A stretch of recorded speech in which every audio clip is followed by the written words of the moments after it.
Myuto is a really interesting character, or a part of a character for most of the story. I like him because he's built up from the ground up. He starts off being basically a doll for Ru and Fakir, and becomes a prince of legend. The best part of this is that, unlike most other characters who are meant to be missing something that makes them human, Myuto doesn't really act like an aroace autistic child, unlike say Chi from Chobits, who also has an arc about becoming a person, but does so by becoming less aroace, less autistic, and less of a child, despite the fact that all those groups are all already human. These sorts of characters mostly just feel like the author was told to write a character who is missing something, and they just wrote them with the traits of people society believes are missing something. But Myuto is different. When they say he's lost his heart, they literally just mean he doesn't have emotions. As he gets back his heart fragments, he gets back the emotions on the label of each heart fragment. Before he gets fear, he isn't afraid of anything. When Myuto gets back fear, he starts to be afraid of things. There is an exception, however. Even before Myuto got back his emotions, he still tries to protect others. This is interesting because he doesn't really have any other motivations and just does what Ru and Fakir tell him. This begs the question, do we do what's right for emotional reasons? Depends on how you define an emotion, really. We will often help people even when we dislike or feel nothing towards them out of a sense of duty. Is the sense of duty an emotion? It seems different from other emotions in how it doesn't really stop being present. You could argue it's more of a habit than an emotion, but then again, you could argue it's a habit formed by emotion. But that's all habits. I have a habit of watching anime because it makes me feel emotions. Myuto has a habit of helping people because he used to care about them. But then again, emotions arise in situations. Your moral feelings arise in moral situations, like how angry emotions arise in situations worth being angry about. Though it is worth noting that once Myuto gets some heart shards back, he starts acknowledging that he's feeling emotions he doesn't recognize. Is it even coherent to speak of feeling an emotion and not knowing what it is? Or rather, not being physically capable of knowing what it is. An example of this is that Myuto says he feels hope when he sees Princess Tutu in the ending arc. This is clearly a positive emotion, and explains why he wanted to see her throughout the story and even before it. However, it's clear that he was still feeling this emotion, he just couldn't recognize it. So there's an extent to which Myuto is still feeling the emotions from his broken heart, and they just don't register in his brain. Perhaps it's similar to how, while under anesthesia, the brain cannot feel pain because it is asleep, but the body still shows signs of stress from the hormones produced. I mean, Myuto can't feel pain either, so that might be correct. Whatever, I would also like to discuss the order of the returned heart shards. At the start of the story, Myuto has no real goals in life. He is a doll really, doing whatever anyone tells him to. But he starts to gain thoughts of his own as he gets his heart shards back. When he gets loneliness, he wants to be with Fakir and Ru. But the more interesting ones to me are fear and curiosity. Fear makes Myuto terrified of Princess Tutu. This makes perfect sense. Up to this point, she has done little more than make him suffer. But in reverse, when Tutu gives him curiosity, that makes him want to recover his heart, which makes Fakir want to help him do so. This is one of those cases where the order is relevant. By giving Myuto curiosity, you are giving him the desire to know what he's feeling. So you're effectively giving Myuto the desire to let you give him desires. If curiosity was trapped in a story till season 2, things might have gone differently. It makes me wonder about the ethics of all this. Is it ever right to mess with someone's emotions? Myuto did of course want his heart restored, but Tutu didn't know that. Myuto doesn't really openly want anything, and it would definitely be unethical to just hack someone's brain and thrust a bunch of emotions into it. Is it just the case that we have the right to do whatever we want with blank canvases? Could it be similar to the difference between forcing someone into a set of circumstances by giving birth to them, and doing so by kidnapping them out of previous circumstances? But wait, it would probably be considered unethical to just stuff Myuto with only endless suffering, in the same way we would probably object to creating someone in hell for no reason, even though they had no previous circumstances. No emotions is probably better than endless misery, like how no life is probably better than eternal torture. So where's the line? Anyway, Ru corrupts Myuto's love, leading him to desire only to be loved and not to love anyone. This arc is probably not as interesting as the first one, but I'd still like to talk about Myuto's line here. Love only me, feel hatred towards everyone else.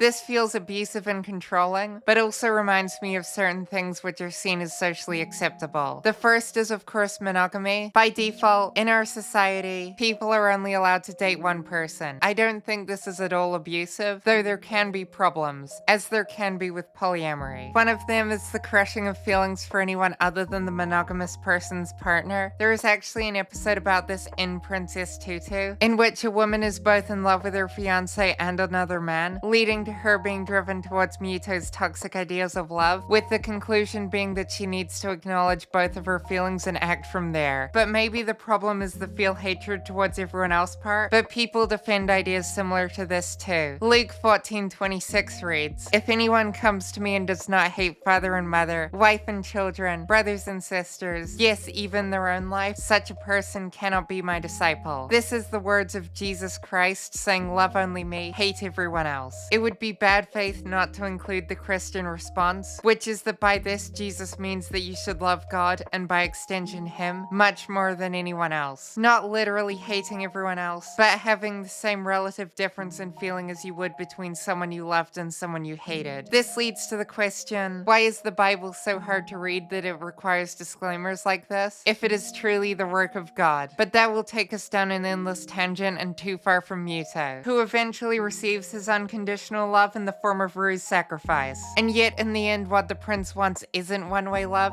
He wants to love Rue back. He does love Rue back, but only by getting his false idea of love is he able to recognize what proper love should look like. It should be mutual, it should not come at the expense of all others, and it should exist in tandem with a functioning and supportive dynamic. But in order to do that, he needs to get his final heart shard back. And once he does, he is amazed that it comes from such a small creature. His first action with his returned heart shard was the same as his only action without a heart: supporting the weak, because that's who Myuto is. If you've enjoyed this video, consider liking, commenting, and subscribing to see more like it.